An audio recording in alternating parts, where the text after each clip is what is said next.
Sí, ¿qué tal? Buenos días con todos, chicos, ¿cómo están? Tal, profe, buenos días. Buenos días, profesor. Buenos días, profe.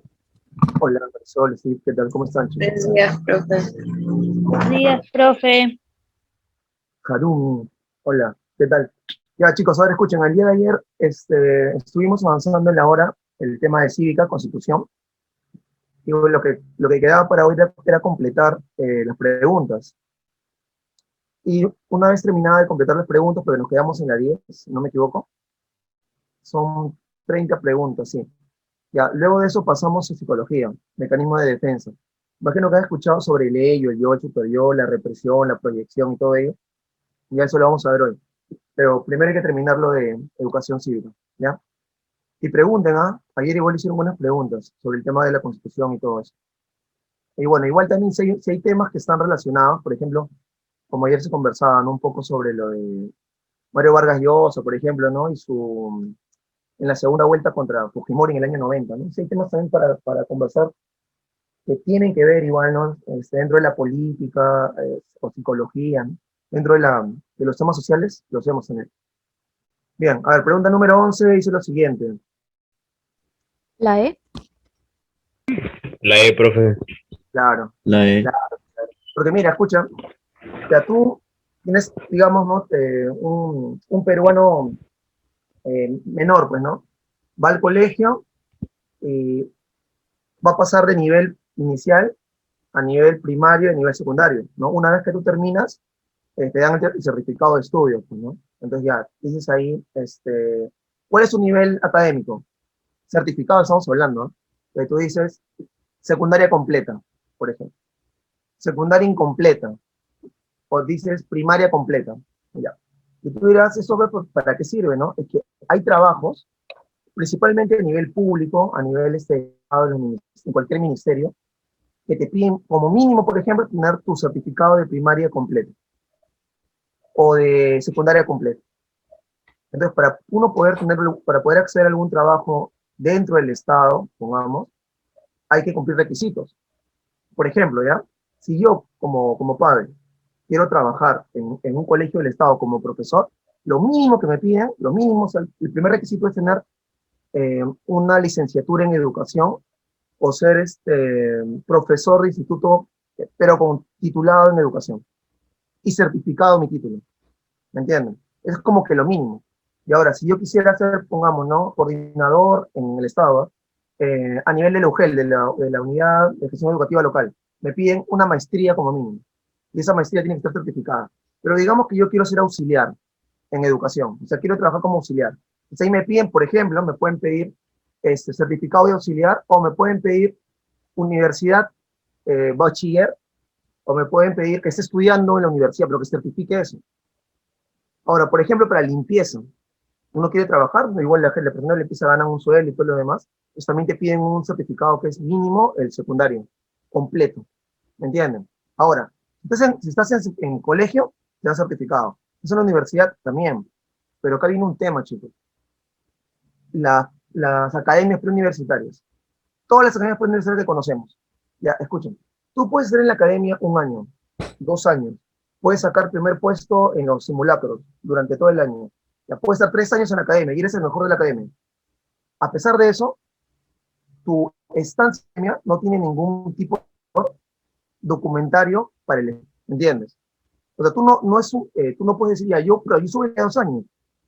No hay certificado no es un certificado que tenga una validez. O sea, nunca nadie te va a pedir, ya, a ver, dame tu currículum. Y en tu currículum tú pones dónde has estudiado tu primaria, tu secundaria, tu instituto, tu universidad, ¿no? O algún curso que has llevado, una capacitación de repente, algún taller que te has matriculado, algún diplomado, ya lo que fuera. Pero estar en la academia, para el Estado por lo menos, no es un reconocimiento de nada. Es como que para el Estado el tema preuniversitario o de academias no tiene valor. Sí se entiende, ¿no? La idea. Sí. Sí, profe. Sí, profe. Entonces, si se entiende, hay que prestar atención a ese punto. ¿No? O sea, por eso el estar en la academia para nosotros debe ser solamente un tránsito para la universidad o para el instituto o para cualquier otra actividad que realicemos, ¿no? Por si acaso. Bien, 12. La La A, profe. Sí, pues, es un deber y un derecho, ¿no? El trabajo en este caso. Bien, 13. La E. Hay que leer bien, ¿ah? Se consideran peruanos, excepto quiénes. No, por ahí creo que Venezuela le dijo la E. Vamos a ver. Chicos, si tienen su cámara ahí, perdón, su micro, utilícenlo, ¿no? A ver, los nacionalizados, obviamente ya son peruanos, pues, ¿no? Se han nacionalizado. A ver, los La nacidos, B. la E me dices. B. A ver, miren, uno por uno para aclarar dudas, para ser considerado peruano, ¿ya? A ver, nacionalizados, obvio, pues no ha pedido la nación peruana. Miren, la B. A ver, ¿cómo será la B? Te dicen, los nacidos en el extranjero de padre peruano. A ver, ¿cómo es esto? Por ejemplo, ¿ya? Me sale una oferta de trabajo para irme a Argentina, pongamos, o cualquiera de ustedes, a España, donde fuera, ya, Estados Unidos, de repente. O incluso, de repente alguna de las siguientes está embarazada y se va justo de vacaciones a este lugar y ahí nace su hijo. Ha nacido en otro país, ¿no?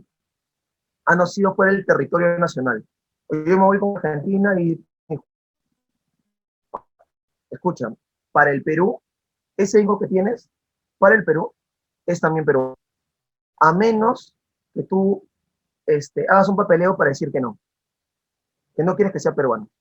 Pero para el Estado peruano es peruano. Y obviamente, dependiendo del país, va a aceptar también, por ejemplo, si tú tienes un ingeniero en Estados Unidos también lo considera que es norteamericano. Entonces tiene doble nacionalidad. Hay países, creo que como Japón, que no te permiten y te dicen, o eres peruano o eres japonés. Tú decides. Tienes que renunciar a una nacionalidad. Eso va a depender de cada país. Ahora, otra cosa. Ya, digamos, yo tengo un hijo en Argentina. Para el Estado es peruano. Hasta que cumpla 17 años con 11 meses y 30 días. ¿Por qué? Porque si él cumple 18, el Estado le dice, ya, ¿quieres ser peruano o no quieres ser peruano? Como que confirma eso. ¿Me entienden? Y ahí ya depende de él si quiere confirmarse peruano o si no hace nada, ya pues no pierde la nacionalidad. Y entonces la B, correcto. La C, los nacidos obviamente acá, sí. Los residentes por 15 años, por ejemplo. Ya, a ver chicos, que venga un boliviano, un español, un venezolano a vivir el Perú y se quede viviendo el Perú 15, 20 años, no lo hace peruano. Porque para hacerlo peruano él tendría que pedir o gestionar la nacionalidad peruana, ¿me entienden? La palabra residente significa que vive en un lugar. Por ejemplo, ahorita tengo 3 tíos que están en Estados Unidos, ya cada uno con su familia. Una tía y 2 tíos. Miren, uno de los tíos se fue hace más de 30 años. Él allá tiene nacionalidad norteamericana. O sea, él fue residente, se casó allá, pidió la nacionalidad y tiene nacionalidad norteamericana y peruana. Pero mis otros 2 tíos que se han ido más o menos hace 8 años, ellos tienen residencia, son residentes, pueden trabajar, tienen la green card, pueden trabajar allá, pero no tienen nacionalidad. Para que tengan nacionalidad, tienen que vivir mínimo 15 años allá, perdón, menos, creo que 5 años, algo así, pero tienen que dar un examen pidiendo su nacionalidad. Es un examen en inglés, ¿no? Te pregunta sobre historia norteamericana y todo el rollo. Igual también en el Perú, ¿eh? Para tú poder tener nacionalidad peruana tienes que también dar un examen y todo, y luego te la dan. Entonces, de nada vale que tú vivas acá 15, 30 años si es que no solicitas la nacionalización. Pues esta de acá no va. Y por último, los nacionalizados por opción simple que tengan residencia en el Perú, ¿no? Si ya se han nacionalizado, ¿cómo es opción simple? Que una persona extranjera vive en el Perú, ponte 4 años, 5 años, y le diga al Estado, mira, yo vivo acá tengo mi familia, tengo mi trabajo, ¿no? Y por eso quiero ser peruano. Entonces da su examen y ya, pues, ¿no? Lo aprueban. Y ya está. Por eso es la D. Pero la pregunta es, ¿se consideran peruanos excepto los que viven en el Perú? No por vivir aquí, como les digo, significa que ya eres peruano, pues, ¿no? Pregunta 14. La A. A ver, el presidente de la República puede aprobar tratados y ratificar a la vez siempre y cuando no incluya a temas relacionados. Claro, el presidente no puede cambiar los derechos humanos. Tampoco no puede cambiar la soberanía. O sea, un presidente no puede decir, ya saben qué, ya me aburría, que el Callao no sea de Perú. No puede hacer eso un presidente, por más presidente que sea. Tampoco puede, es todo, ¿no? La E, profe. Claro, es la E. Incluso el presupuesto nacional de cuándo se va a gastar al año y en qué se va a gastar, el Congreso lo tiene que aprobar. Bien, vamos a continuar.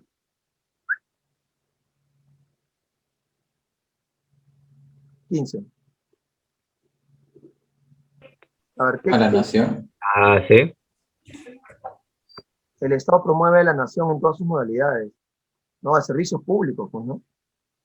El luz, supuestamente, ¿no? Acceso a carreteras, a postas médicas, servicios, escuelas, ¿no? Todo eso. Bien, 16.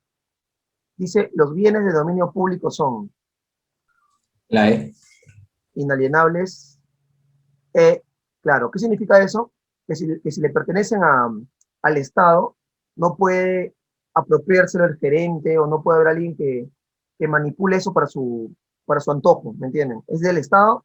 O sea, por ejemplo, a ver, actualmente, para poner un ejemplo, la municipalidad de Caraballo, donde estoy viendo yo ahorita, la municipalidad de Caraballo le sirve a Caraballo.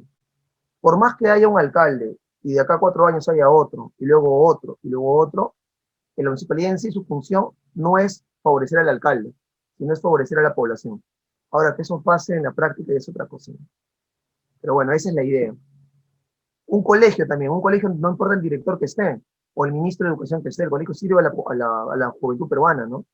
Esa es la idea. Por eso dice que es inalienable e enajenable, no debe ser inajenable. Pero bueno, ya. El Banco Central de Reserva, chicos, el que se encarga de emitir los billetes y monedas. La C. Persona jurídica de derecho público, claro, ¿no? Una persona jurídica porque es una institución y derecho público porque le pertenece a todos, es del Estado también. Bien, 18.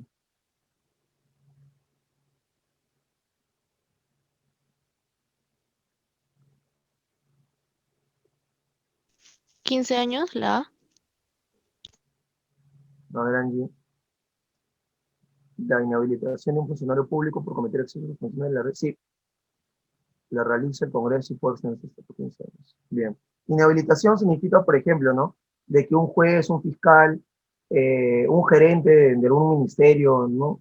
De repente cayó en casos de corrupción o alguna situación irregular, el Congreso puede decir hasta 15 años que no va a volver a participar en la vida pública del país, ¿no? Eso se le llama muerte legal también. Es como que lo matan legalmente porque el día no va a poder participar como funcionario público. Tal vez sí puede hacerlo, a nivel privado, ¿me entiendes? Porque es diferente una empresa, que trabajas en una empresa privada a que trabajes en el Estado. ¿Por qué es diferente? Porque, chicos, tú trabajas en una empresa privada, como digamos, tú eres el contador, ¿ya? De la empresa privada, y tú por ahí sacas dinero que no es y todo lo demás, al final estás perjudicando a la empresa, ¿ya? Pero si tú trabajas para el Estado y robas y todo, ¿a quién perjudicas? No es a la empresa, perjudicas a todos, porque el Estado es de todos. Entonces, por eso es que la sanción es fuerte, ¿no? Para algún funcionario público. Y en realidad, para mí, incluso si un ministro o congresista roba, debería ser hasta pena de muerte, ¿no? Porque está robando al pueblo, pues, ¿me entiendes? Pero ya, bueno, las leyes en el Perú son así, ¿no? Además, ellos mismos son los que hacen las leyes. Ahí está. 19. Tienen La por B. finalidad, dice, mantener y restablecer La el B. orden interno. ¿Cuál creen que sea? La B. B. A ver, dice, el orden interno, ¿quién lo mantiene? A ver, digamos ustedes.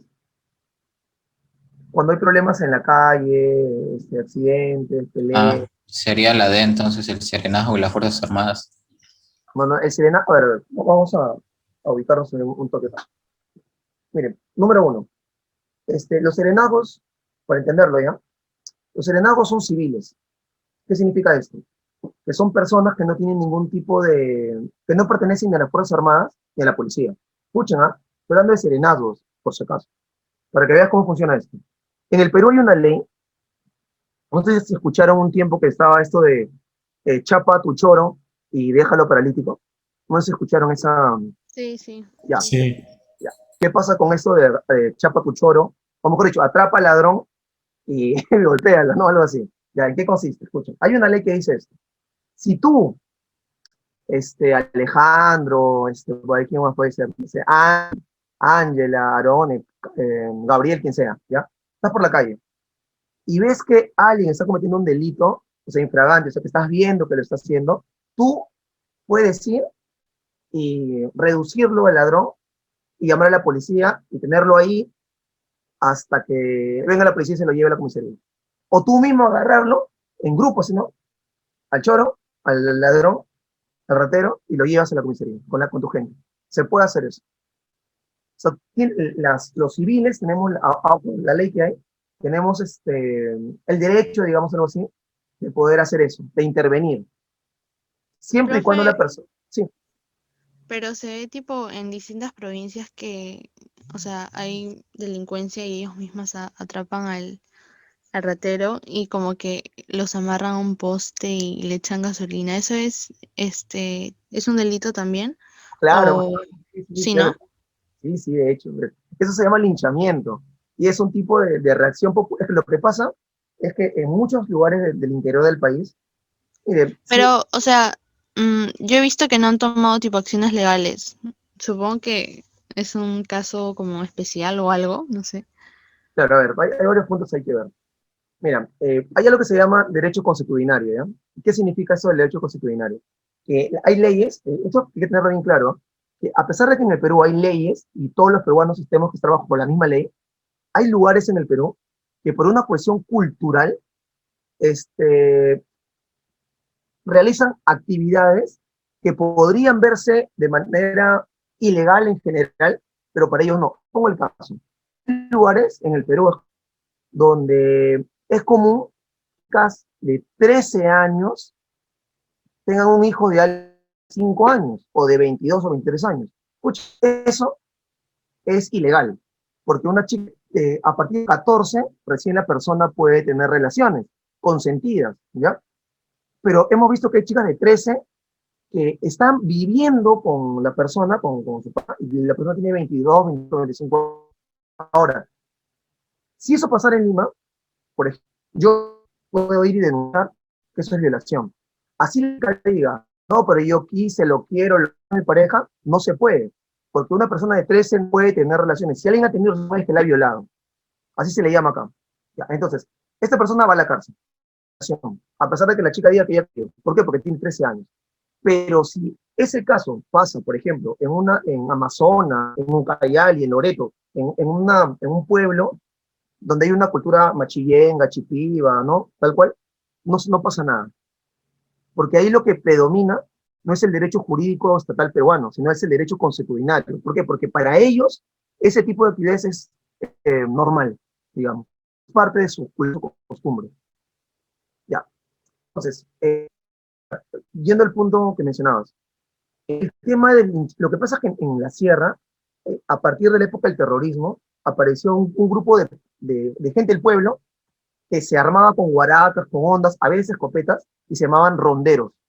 Entonces los ronderos es algo así, que no son policías, no son de las Fuerzas Armadas, no son soldados, simplemente son civiles armados. La autodefensa, como se dice. Ahora, ¿qué hacían estos ronderos?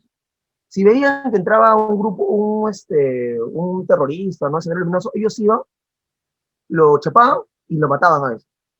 Y dices, oye, pero eso ¿cómo lo pueden hacer? No está bajo la ley. Ya, lo que pasa es que ahí nuevamente predomina el derecho consuetudinario. Entonces, si en un pueblo de la región de Ayacucho encuentran un ladrón, normalmente lo que hace la Junta Vecinal de los Ronderos es, lo agarran al ladrón, le dan, pongamos, 10 azotes y le dicen, no regreses, ya no regreses. Entonces, ya él se va. Ahora, él regresa y vuelve a robar y lo vuelven a atrapar. Ahí eso es lo que tú dices, pues, ¿no? Lo agarran, lo desnudan, lo golpean, incluso lo intentan a veces hasta matar. ¿Ah? No se llega, casi es difícil que lo lleguen a matar, pero sí lo torturan y digamos algo así, ¿no? Ahora, el punto es, el ladrón ya lo llevan a la comisaría. El tema es ahí. ¿Quién podría denunciar el maltrato al ladrón? El mismo ladrón. Se él va a decir, bueno, yo denuncio a todo ese conjunto de población porque me ha pegado, me ha agarrado correazos, a latigazos, me ha cortado el cabello, me ha puesto un cartel y me ha hecho caminar calato, desnudo. Entonces, ¿y quién va a tomar esa denuncia? ¿La policía? Se le va a decir, sí, ladrón, pobrecito, ¿no? Ya te voy a firmar acá, si vamos a denunciar a todo el pueblo. Entonces, como que por ese tipo de situaciones, eso pasa, pues. Y es como que el derecho consuetudinario, porque hay prima más ese tipo de cuestiones. No es difícil porque vaya un juez que le haga el juicio al pueblo entero y todo eso. Ya. En fin, ya me fui mucho del tema. En sí, la clave aquí es la B. ¿Por qué la B? Porque los que están legalmente organizados para mantener el orden interno es la policía. Y para cuidar el territorio nacional, la soberanía, en el caso vengan otro país, querer meterse al Perú, son las Fuerzas Armadas. Entonces, las fuerzas policiales, que es FFPP, se encarga del orden interno del país. Consumo de drogas, robos, violaciones, accidentes automovilísticos, etcétera, etcétera. Alteración del orden. Ya. Y las Fuerzas Armadas se encargan de ver temas ya que vayan de fronteras, por ejemplo, ¿no? De caso de guerra o un caso de grupos terroristas. Ahí aparece la Fuerza Armada. Es por eso la ve. Ya, 20. Acá es, no le corresponde a las Fuerzas Armadas.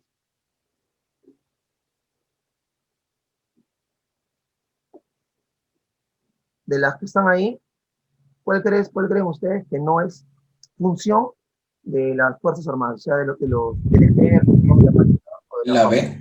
La B, profe. Exacto. ¿Por qué? Porque ellos no deciden, pues. ¿Me entiendes?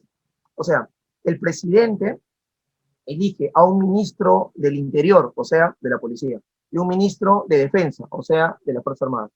Y ellos tienen que seguir las órdenes. O sea, ellos no deciden, bueno, somos las Fuerzas Armadas y hoy día nos ha dado la gana de irnos a meter a tal lugar, pues, ¿no? A cuidar allá. No pueden hacer eso. O sea, sus acciones están limitadas a las órdenes que les puedan dar, les puedan enviar. No son deliberantes, solamente acatan las órdenes. Y en 21, La B. el Estado respeta la posición política de las comunidades. La posición política es para todos, ¿no? No, profe, la B, la B. Claro, claro, claro. Exactamente. Justo eso es lo que te decía, lo que les mencionaba, pues, ¿no? El derecho consuetudinario. Por eso también en ese lugar se permite que la gente hable una lengua materna, Bora Bora, de repente el Cauqui, el Jíbaro, no sé, pues, ¿no? El Aguajún, de repente se puede hablar ahí.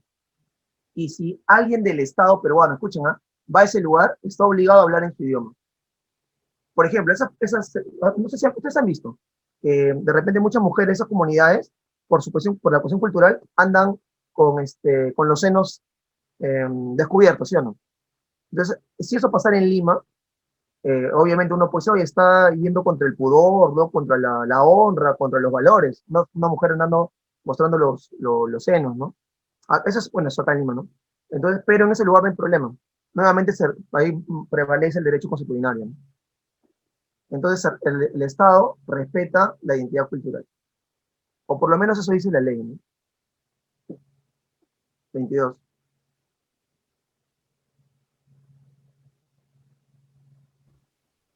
Los caseríos. La B, profe. Los caseríos. A ver, la pregunta sería en todo caso, ¿todavía se habla de departamentos? En el Perú son departamentos, son regiones. ¿Cómo lo vemos eso?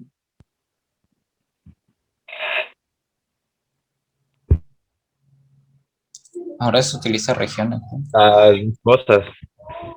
O las dos cosas. Piénselo, ¿no? Ahora vamos a ver si acá hay a ver. Sí, profe, yo todavía sigo utilizando la palabra departamento.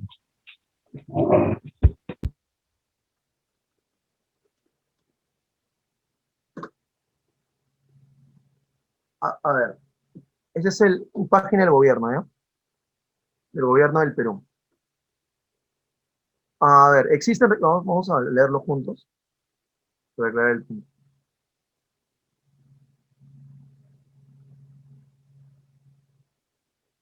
Ya, a ver, existen regiones en nuestro país. La descentralización establece nuestra Carta Magna de la Constitución, conlleva una nueva demarcación territorial que debe dar nacimiento a regiones que permitirán organizar y administrar el país adecuadamente, dado que la actual demarcación territorial en el Perú es un rezago de la demarcación colonial, o sea, los departamentos, realizada con criterio empírico y demasiado vago. El gobierno nacional desatiende la planificación del desarrollo y la organización territorial, y sin contar con una visión integral, implementa y comete acciones y proyectos sin tener en cuenta las necesidades, consideraciones ambientales y sociales que garanticen la ciudad. A ver, actualmente, eso es lo que nos interesa, miren por favor aquí, actualmente el territorio del país, declarativamente, escuchen, se organiza en regiones, departamentos, provincias y distritos. Es página, como les digo, del Congreso de la República, ¿ya? Pues en los departamentos operan fictamente denominados gobiernos regionales. Existen además 194 provincias, 1828 distritos y más de 60.000 centros poblados. Ahí está. Listo. Le doy la duda, entonces, ¿cuál se va? Los caseríos. Caseríos. Ahora, la pregunta es, ¿existen los caseríos o no? Sí, El profe. término sí, Sí, sí. No, sí existen, profe. En la realidad existen. pero no es reconocido a nivel nacional. Claro, es el punto, no es a nivel legal reconocido. Y por esa razón es que una persona que vive en un caserío, si su hijito se enferma o le da la tos, ¿qué tiene que hacer? Irse hasta el lugar donde sí es reconocido. Por lo general, 3 horas caminando en pleno frío en Puno, por ejemplo. Ahí es el problema, ¿no? Bien, en fin, sigamos. 23. Ya, primero que es una acción Defensor. pero primero, ¿qué es una acción de inconstitucionalidad? Eso implica, es una garantía constitucional. ¿Y qué pasa? Por ejemplo, a ver, les pregunto, cuando Vizcarra cerró el Congreso, ¿recuerdan? Cuando Vizcarra cerró el Congreso, que fue en el año, si es que no me equivoco, 2019 o fue 2019. 2019, profe. Ya. Vizcarra cerró el Congreso, fin de 2019. Ese cierre del Congreso, ¿fue constitucional o inconstitucional?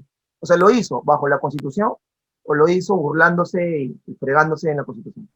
Bajo la Constitución. Bajo la Constitución. Bajo la Constitución. Ya, pero el Congreso decía que era inconstitucional. O sea, el Congreso, Vizcarra dijo, yo lo estoy haciendo porque la Constitución me lo permite. El Congreso dijo, no, tú lo que estás haciendo es un acto dictatorial, estás yendo contra la Constitución. Lo que tú has hecho de disolver el Congreso es inconstitucional. Entonces, había dos poderes que estaban en ese debate. El asunto es, al final, ¿quién va a determinar si es o no es, si una acción es constitucional o inconstitucional? Pues alguien tiene que decidir. No es el presidente, pues tampoco no es el Congreso. ¿Quién decide? ¿El juez? El juez. Ya, pero los jueces están para temas legales, denuncias por robo, agresión. El presidente de la Corte Suprema El fiscal de la lo nación. decide. Justo para eso, ¿Sabe? apunten, justo para eso hay un organismo que se llama Tribunal Constitucional. Exacto. El tribunal, claro, acá también acá lo escribió quien, Yulisa, claro, el Tribunal Constitucional. Ellos son al final como que y solamente son 6, ¿ah? Al final son ellos los que deciden si es que una acción, pero para eso tiene que ser algo bien fuerte, pues. O sea, un tema legal bien fuerte. Por ejemplo, miren, en el caso de que, a ver, miren, digamos que cerca, escuchen, cerca un pueblo en Cajamarca, Conga, el caso Conga. Cerca, en un pueblo de Cajamarca, donde vive la gente, cuidando sus animalitos y todo lo demás, cerca de ese lugar hay ríos, ¿ya? Hay ríos y lagunas. De eso vive el pueblo. Ese es el agua que tiene para alimentar a su población, a la naturaleza, a los animales, en fin. Pero cerca de ese lugar también hay un yacimiento minero. Ahora, como es un recurso natural, por ejemplo, el petróleo, o el oro, lo que hay allá, o el cobre, el Estado, le pertenece al Estado. Ahora, escuchen, si el Estado le da permiso a una minera para que vaya al lugar, sí o sí, lo más probable es que con lo que se pueda hacer ahí, el trabajo que se pueda realizar, se contamine el lugar, como hay todos los casos que vemos, ¿no? Y la gente sale a reclamar.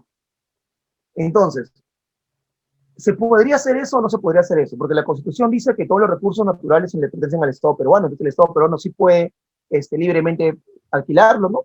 Sin problema. Pero también la Constitución defiende a las comunidades nativas, a las comunidades originarias, a su cultura, a su forma de vida, eso lo hemos visto. Entonces, ¿cómo hacemos, pues? Aquí en la ley, ¿cómo la dividimos? O sea, ¿es legal que el Estado lo alquile o es legal que la gente reclame? Entonces hay un tema ahí de debate. Al final, ¿quién tiene que resolver esto? El Tribunal Constitucional. ¿Y qué ha dicho el Tribunal Constitucional sobre el caso? Que para que pueda haber un centro minero, ¿saben qué tiene que hacer ahora primero? Consultar a la comunidad. O sea, tiene que venir un representante del Estado, tiene que venir un representante de la minera y tiene que venir los representantes de la comunidad. Conversar entre ellos cómo va a ser, en cómo va a beneficiar, qué se le puede aportar a la comunidad, y recién si acepta, se hace el yacimiento. Hay consulta previa a las comunidades. No sé si se entiende eso, chicos. Sí, profe. Ya. Sí, profe, se entiende. Ahora el punto es, acá la pregunta es, ¿quiénes, qué seres humanos, quiénes en el Perú pueden ir al Tribunal Constitucional e interponer una acción de inconstitucionalidad? Se lo puede hacer cualquier persona. Por ejemplo, yo, ¿no? Yo digo, oye, pero esto me parece que va contra la Constitución. Entonces yo voy con mi documento y le digo, pues, al Tribunal Constitucional, miren mi caso, porque yo creo que eso está mal. Ya, eso no puedo hacerlo yo. Entonces acá por eso la pregunta es, ¿quiénes pueden? El presidente de la República, el defensor del pueblo, ¿quiénes pueden? Ya, entonces para eso, a ver un momentito, vamos a ver, eso es en la Constitución, ¿ya? Apúntenlo ahí porque le pueden preguntar también en dónde encontramos, en qué artículo encontramos las garantías constitucionales en el Perú. Y es en el artículo, si no me equivoco, en el título 5.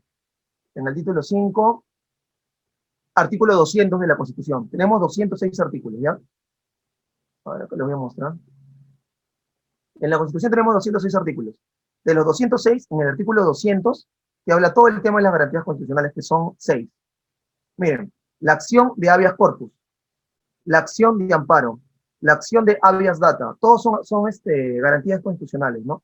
¿Qué significa eso? Que si, a ver, los que tienen que proteger y cuidar son las autoridades, ¿cierto? ¿No? El alcalde, el presidente, la policía, el juez, ellos tienen que cuidarte y proteger. Pero ¿qué pasa si ellos abusan de su poder? Entonces, por eso tiene que haber garantías constitucionales, o sea, que te garanticen que si ellos abusan, tú puedes defenderte. Para eso hay habeas corpus, acción de amparo, habeas data, y aquí está, la acción de inconstitucionalidad. ¿Qué dicen? Escuchen, procede contra las normas que tienen rango de ley, con leyes, decretos legislativos, decretos de urgencia, tratados, reglamento del Congreso, normas regionales de carácter general y ordenanzas municipales que contravengan la Constitución. Ya, ¿qué cosa quiere decir esto? Que si hay alguna ley que saca algún alcalde, algún decreto del presidente, que vaya contra la Constitución, por ejemplo, ¿no? Digamos que Vizcarra, bueno, Sagasti dice ahora, todas las mujeres que tienen más de 2 hijos, como el Perú está sobrepoblado, digamos, vamos a hacerle una ligadura de trompas, o sea, ya no van a poder tener más hijos. Como Fujimori. Ya, pero tú dices, oye, ¿pero qué? Eso no puede hacerlo Vizcarra, perdón, Sagasti, no puede, porque iría contra la libertad constitucional de la vida, ¿no? ¿Quién decide eso? Ya, lo decía el tribunal. En esos casos, me refiero. Y a ver, ahora vamos a ver el tema de... Están facultados, aquí están, para interponer la acción de inconstitucionalidad. ¿Quiénes? ¿Quiénes pueden hacerlo? Lo puede hacer el presidente, si ve, por ejemplo, que un alcalde, ¿no? Ha promulgado alguna ordenanza municipal que vaya mal, lo puede hacer el fiscal, lo puede hacer el defensor del pueblo, lo pueden hacer 25 congresistas, perdón, 25% de los congresistas. Ya, o sea que sería más o menos unos 30 congresistas podrían hacerlo. ¿Quién más lo puede hacer? Nosotros podemos hacerlo, pero no individualmente, como les dije. Podemos hacerlo 5.000 ciudadanos. 5.000 ciudadanos. Lo pueden hacer los presidentes de la región, con acuerdo al Consejo de Coordinación Regional, y lo pueden hacer los colegios profesionales. O sea, solamente ellos pueden poner una acción de inconstitucionalidad. Entonces la pregunta al fiscal de la Nación, recuerda, defensor del pueblo, presidente, el 25% de congresistas y 5.000 ciudadanos lo confirman, ¿no? Ya está. A ver, ¿cuál sería?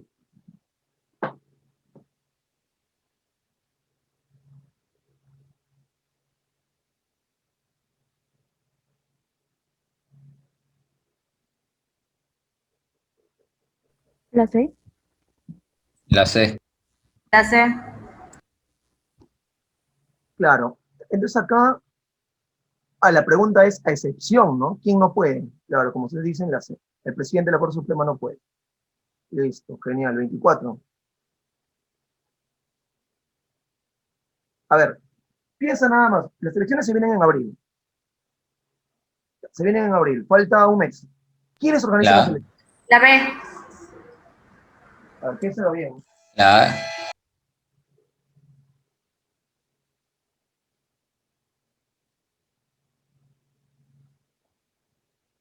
La A o la B. Ya, a ver, primero, ¿quiénes son los que se encargan de ver la lista de las personas que van a participar o no? La A, profe, la A. Es la La A. A. A ver, chicos, ya, está bien.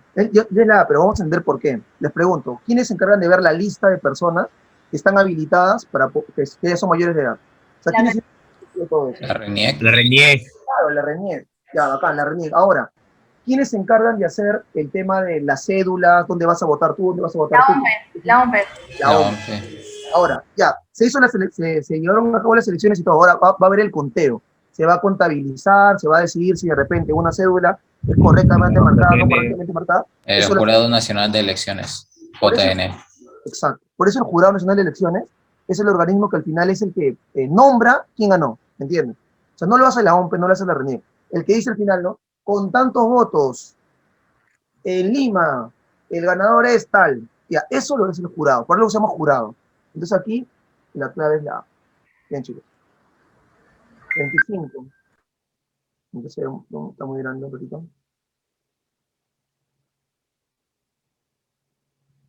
Ya.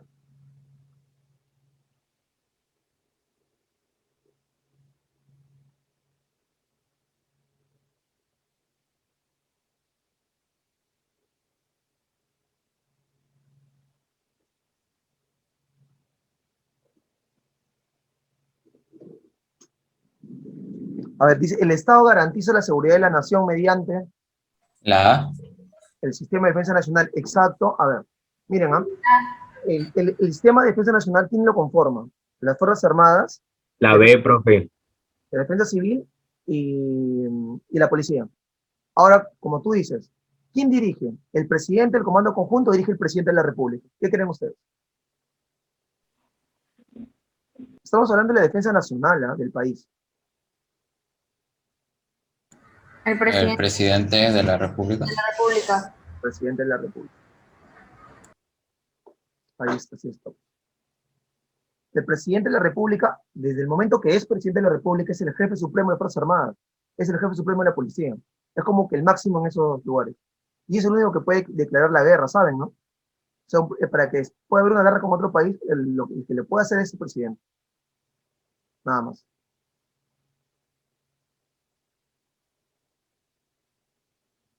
$26.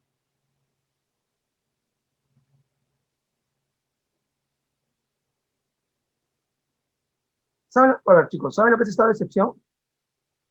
¿Alguno puede No, explicar? profe. No, profe. ¿Nos puede explicar, por favor? Es justo lo que estamos viviendo ahora, este estado de excepción. Miren, el estado de excepción solamente hay de dos tipos. ¿Ya? El estado de emergencia, por ejemplo, y el estado de sitio. Escuchen o apúntenlo. Hay dos tipos de estado de excepción en el Perú. El estado de emergencia y el estado de sitio. ¿Ya? ¿Cómo es esto? Imaginemos que un grupo de soldados chilenos entran a Tacna. ¿Qué hace el presidente? Convoca a los ministros.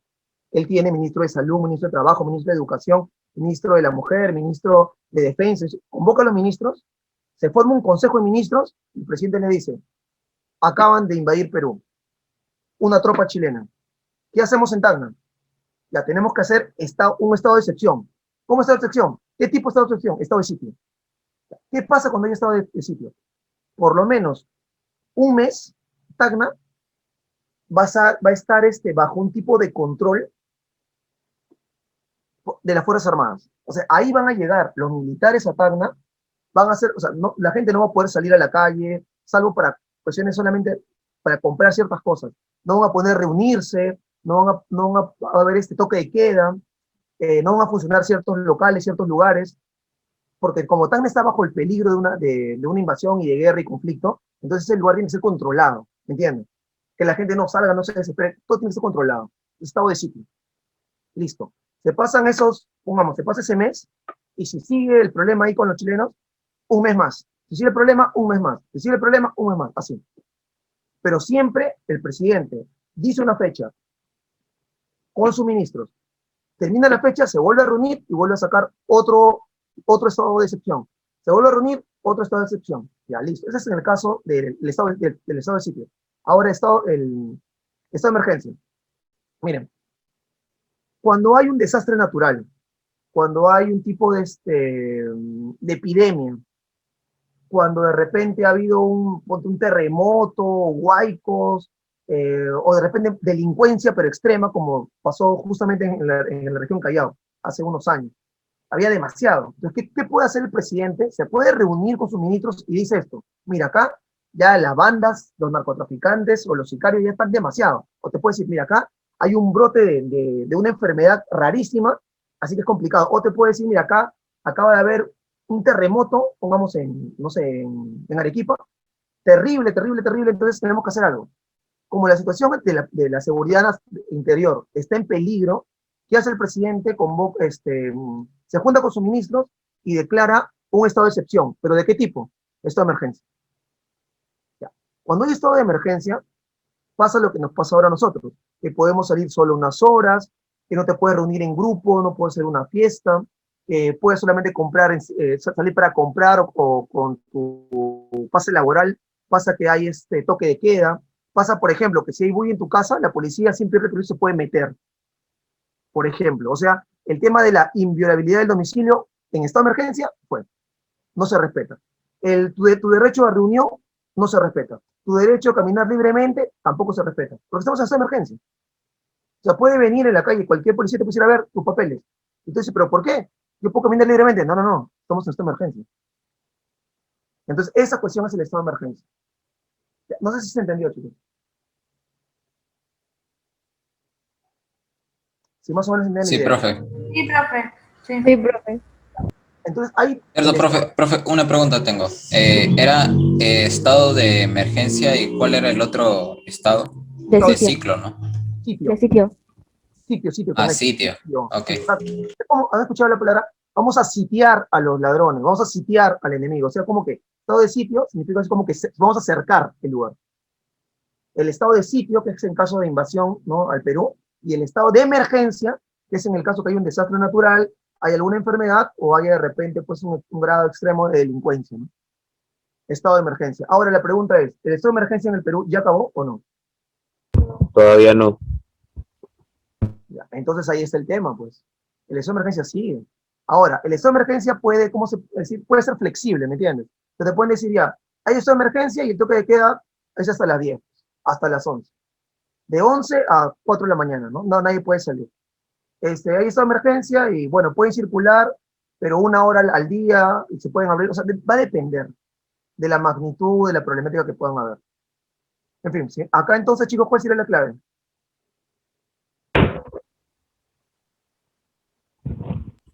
Consejo de Ministros.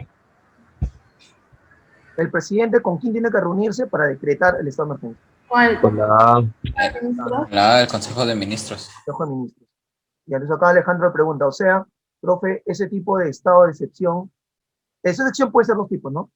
El de emergencia y el de sitio.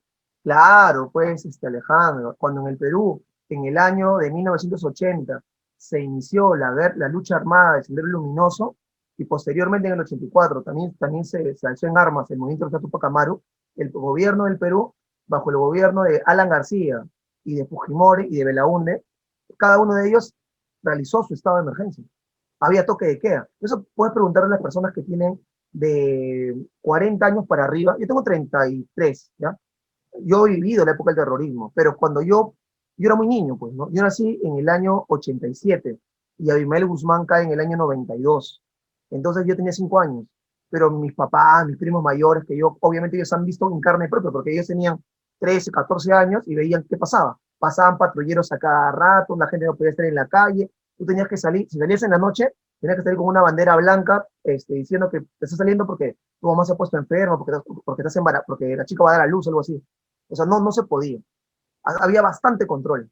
Y había mucho menos gente en Lima también, ¿no? Ahora en Lima pues, somos más, casi 12 millones de personas. Pero sí, tal cual, Alejandro, eso hubo en el Perú. Estado de emergencia hubo, cuando estuvo la época del terrorismo. Con toque de queda y esas cuestiones. Incluso cuando mi papá con mi mamá se casaron, ellos se casaron en el año 86 y se casaron en toque de queda. Ellos se casaron y toda la reunión se hizo en la casa de un tío mío. ¿Y qué pasaba? Si tú llegabas a la reunión a las 6, el toque de queda empezaba a las 9. Entonces, los tonos eran de un día para otro. Nadie se podía mover. Todos se creían que era hasta el día siguiente, 6 de la mañana, que recién podían abrir la puerta y la gente salió. Así fue el matrimonio en el caso de mis padres. Bien, 27. Cuando existe alteración, de toque a toque, claro, Yulisa. Cuando existe alteración del ordenamiento interno, se declara constitucionalmente a ver, dice alteración del ordenamiento interno. ¿Qué hace el gobierno ahí? ¿Qué decreta? Cuando hay, por ejemplo, un huaico, un terremoto, La B, profe. La B. estado de emergencia. Estado de emergencia. Claro, claro, claro. Ya, 28. La E, Sí, sí. 90 días. 45 está bien, y con una prórroga. O sea, por ejemplo, el estado de sitio, el gobierno dice, no, ya, lo vamos a hacer 45 días. Listo. Ahora, pero sigue el problema. Vamos a darle 2 meses más. Esa aquí es la A, perdón. Bien. Todo eso está en la Constitución, ¿ah? O sea, esto no es invención de alguien, ¿no? Todo está en la Constitución. 29. Uy, interesante, ¿ah? A ver, buena pregunta. El presidente disolvió el Congreso, porque el Congreso no le dio el voto de confianza. Convoca elecciones dentro de los cuantos meses de la disolución. 3 o 4. ¿Cómo fue con Vizcarra? A ver. 3. 3 meses, ¿no? Es 3 Tres. meses de la disolución. Ajá. Porque Vizcarra disolvió el Congreso y fuimos a votar, ¿no? La gente votó por este. Profe, una pregunta. Ahí no también dependería de la situación. Como a ver, más o menos, ¿a qué te prefieres? O sea, como lo que pasamos en la actualidad, porque, o sea, después de disolver el Congreso, creo que las elecciones se deben dar de inmediato. Ajá. Es inmediato, pero es inmediato implica 3 meses como mínimo. ¿Por qué? Porque los candidatos tienen que hacer campaña, pues. ¿Me entiendes? Entonces ya, se cierra el Congreso, cerrado. No se puede convocar elecciones a las 2 semanas, porque ¿por quién vas a votar? Ese es el punto. Y hay un mínimo que tiene que haber. No sé si me dejo entender. Sí, profesor. Angie, ¿vas a participar? ¿No? ¿Hay un máximo de tiempo que el Congreso puede permanecer disuelto o no? Mira, a ver, para que lo apunten eso. El Congreso nunca se disuelve completamente. Nunca.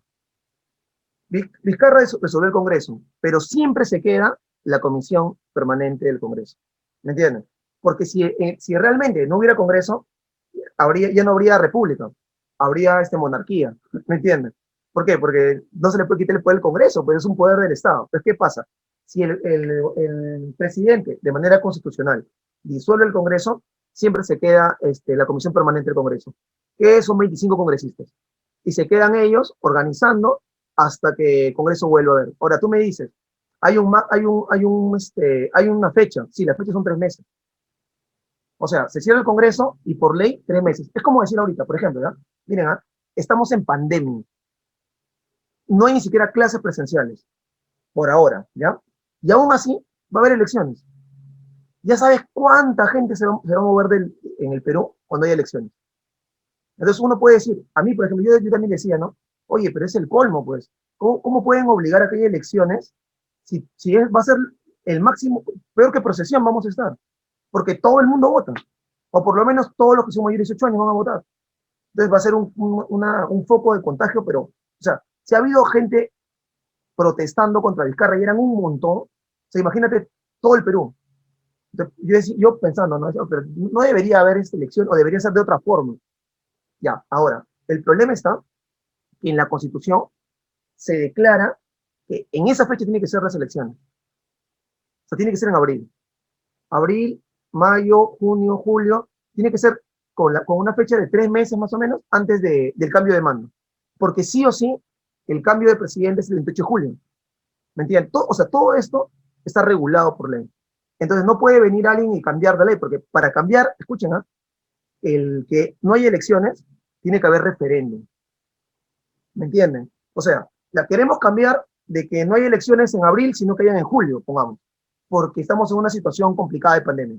Para hacer eso, chicos, tendríamos que cambiar toda la Constitución, perdón, tendríamos que cambiar esa parte de la Constitución. Y para cambiar esa parte de la Constitución tendría que haber lo que les estamos hablando ayer, pues, ¿no? un tema de reforma constitucional, tendría que haber un referéndum, tendría que haber un pleno del Congreso. Sería todo un proceso gigante. No sé si me entienden, me dejo entender o se contesté la pregunta. Pero es cada 3 meses, es el tiempo exacto. Sí, chicos, se entiende, ¿no? Sí, profe. Sí, profe, sí. Pasamos al último, la última pregunta. La A, La A, pero está repitiendo la E. la A y la E. Sí, pero, ajá, ah, ya. Ya, claro, puede ser la A o puede ser la E. Bien, acabamos.